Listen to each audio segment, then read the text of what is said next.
Assalamualaikum warahmatullahi taala wabarakatuh. Kami dari kelompok 10 di sini akan memaparkan materi tentang pemeriksaan atas rekening piutang. Yang dimana saya Siti Nur Anissa di sini akan memaparkan tentang pengertian pemeriksaan piutang. Yang perlu kita ketahui, apa itu piutang?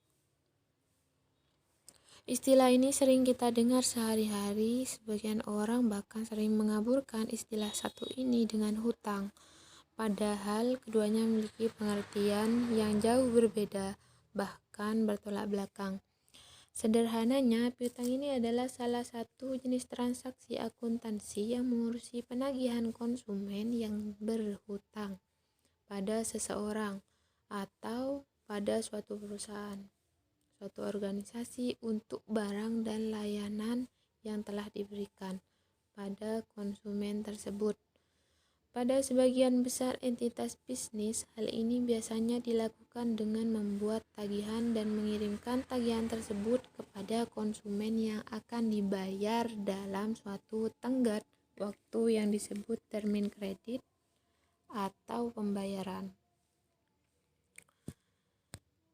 Piutang ini merupakan tagihan yang timbul dari penjualan barang atau jasa secara kredit. Secara umum, piutang meliputi semua klaim dalam bentuk uang terhadap entitas lain sejumlah nilai pada saat transaksi. Jadi piutang ini artinya adalah sebuah klaim atau tagihan yang dapat kita peroleh dari pihak lain dalam pembukuan. Piutang juga dicatat dalam laporan keuangan jika kita belum mendapatkan pembayaran dari penjualan, pinjaman, atau transaksi lain. Karena piutang ini bersifat kewajiban, pada umumnya piutang biasanya memiliki jangka waktu tertentu untuk dilunasi oleh debitur yang bersangkutan. Namun ketentuan dalam pelunasannya akan berbeda-beda berdasarkan ciri-ciri dan jenis-jenisnya. Di sini jenis-jenis piutang ada 3. Yang pertama, piutang usaha atau account receivable. Yang kedua, wesel tagih atau notes receivable. Yang ketiga, piutang lain-lain atau other receivable. Di sini ada piutang usaha atau account receivable. Piutang usaha ini adalah jenis piutang paling umum yang dimiliki perusahaan. Transaksi paling umum yang menciptakan piutang usaha ini ialah penjualan barang dagang atau penjualan jasa secara kredit. Penjualan piutang ini dicatat dengan mendebitkan akun piutang usaha. Piutang usaha dapat juga diartikan sebagai tunggakan atas pembelian kredit pelanggan. Piutang usaha ini memiliki masa jatuh tempo selama 30 sampai 60 hari. Piutang usaha ini yang dapat ditagih dalam jangka waktu 1 tahun diklasifikasikan ke dalam aktiva lancar. Dan jika piutang tersebut tidak dapat ditagih dalam waktu 1 tahun, maka diklasifikasikan dalam aktiva tidak lancar. Yang kedua, jenis piutang wesel tagih atau notes receivable. Jumlah yang terhutang bagi pelanggan di saat perusahaan telah menerbitkan surat utang formal sepanjang wesel tagih dapat diperkirakan akan tertagih dalam setahun, maka biasanya diklasifikasikan dalam neraca sebagai aktiva lancar. Wesel tagih ini dapat juga diartikan sebagai surat formal pada waktu tagih antara 2 bulan hingga 3 bulan. Wesel tagih ini memiliki besaran bunga dan semua syarat-syarat tertulis dan tercatat dengan jelas. Yang ketiga, piutang lain-lain atau other receivable, di mana piutang lain-lain ini adalah mencakup selain piutang dagang. Contoh, piutang bunga, piutang gaji, uang muka karyawan, dan restitusi pajak. Secara umum bukan berasal dari kegiatan operasional perusahaan.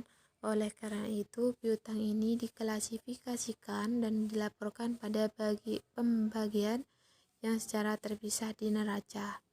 Jika piutang ini diharapkan akan tertagih dalam 1 tahun, maka piutang tersebut diklasifikasikan sebagai aktiva lancar. Namun, jika penagihannya lebih dari 1 tahun, maka piutang ini diklasifikasikan sebagai aktiva tidak lancar. Demikian, mungkin hanya itu yang dapat saya sampaikan. Pembahasan selanjutnya akan dilanjutkan oleh pemateri kedua.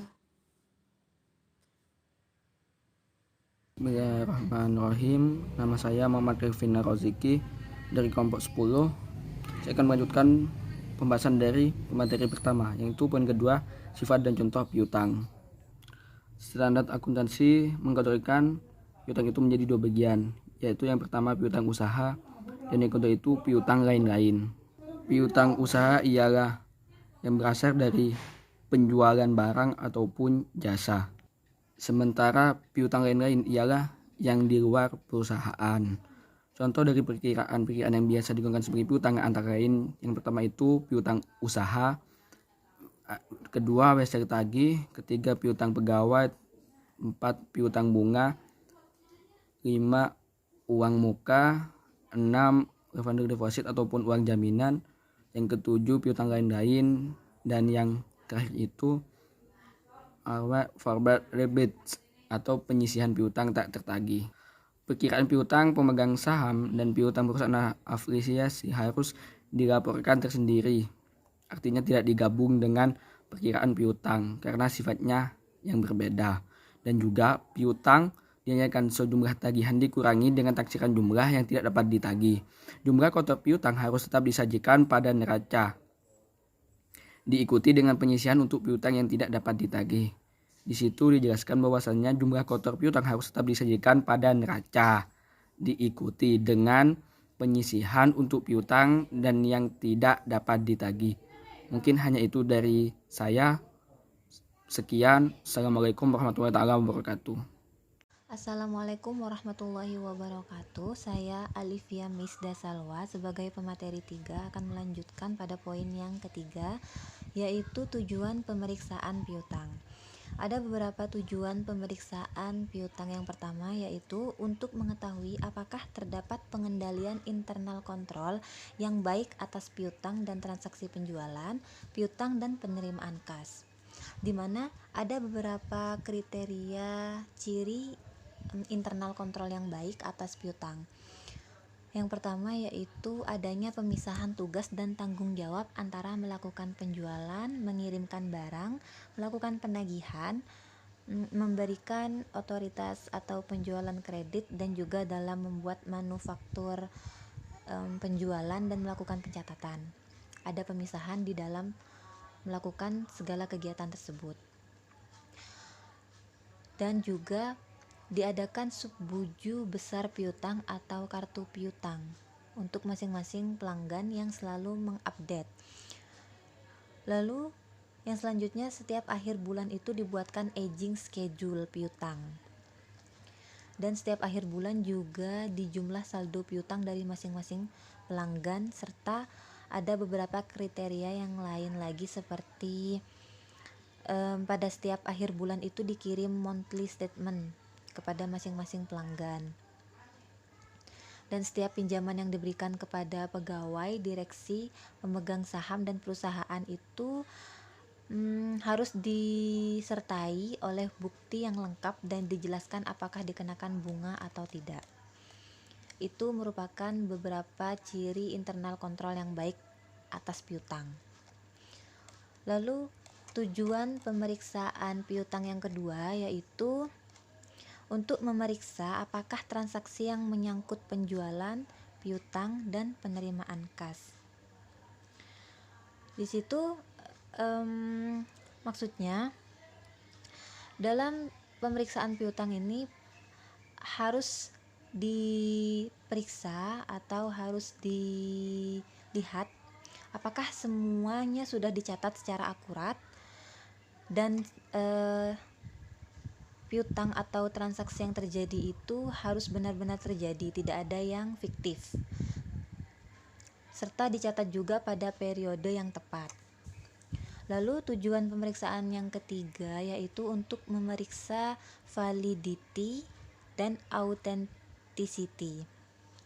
Di mana validity di sini maksudnya apakah piutang itu sah, masih berlaku, dalam arti diakui oleh yang mempunyai utang.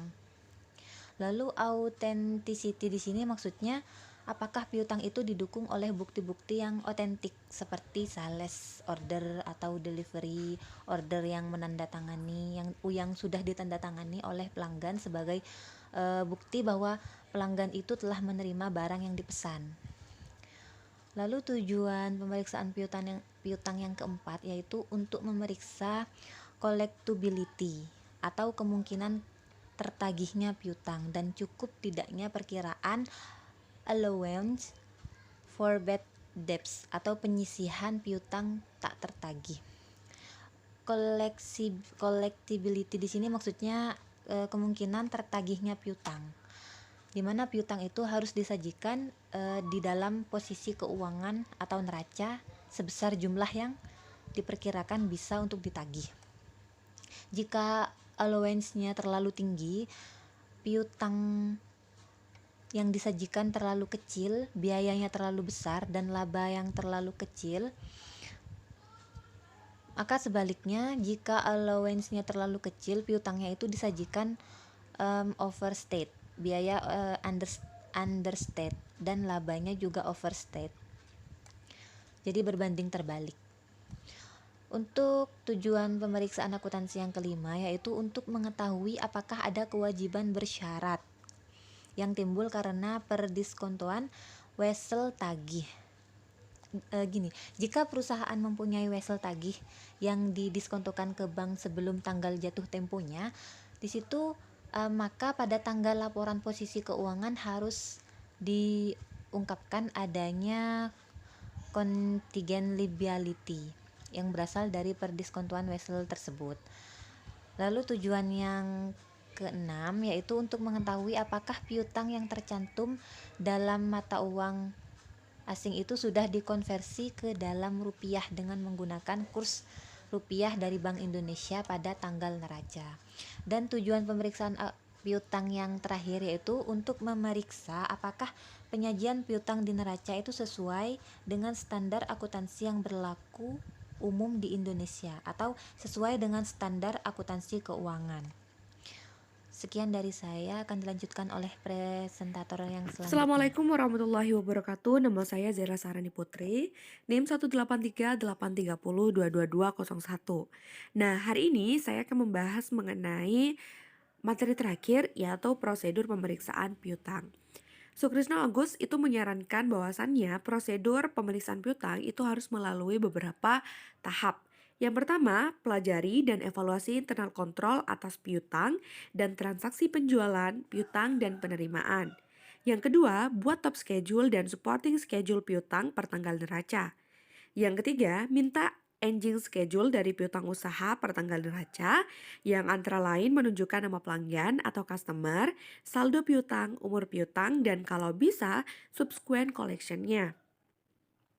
Nah, kemudian tahap yang keempat itu adalah memeriksa mathematical akurasinya dan cek individual balance ke subledger, lalu totalnya ke general ledger. Jadi, kalau untuk mathematical akurasi dan juga cek individualnya itu kita memeriksanya ke subledger. Lalu untuk totalnya kita ke general ledger. Yang kelima, tes cek umur piutang dari beberapa customer ke subledger piutang dan sales invoice. Yang keenam, kirimkan konfirmasi piutang. Nah, untuk yang konfirmasi piutang ini itu kita juga harus melewati beberapa tahap. Yang pertama, tentukan dan tuliskan dasar pemilihan pelanggan yang akan dikirim surat konfirmasinya. Yang kedua, kita harus menentukan juga tuh apakah akan digunakan konfirmasi positif atau konfirmasi negatif. Nah, yang ketiga, kita juga harus mencantumkan nomor konfirmasi baik itu di surat konfirmasinya atau juga di schedule piutangnya. Yang keempat, kita juga harus membuat jawaban konfirmasi yang berbeda. Jadi kalau misalnya ada jawaban konfirmasi yang berbeda dari klien gitu ya, kita juga harus mencari tuh perbedaannya apa gitu. Yang kelima, kita membuat ikhtisar atau summary dari hasil konfirmasinya. Kemudian, tahapan yang ketujuh dari prosedur tadi itu adalah memeriksa subsequent collection dengan memeriksa buku kas dan bukti penerimaan kas untuk periode sesudah ataupun gitu ya nanti tanggal neraca sampai mendekati tanggal penyelesaian pemeriksaan lapangannya atau audit file work-nya.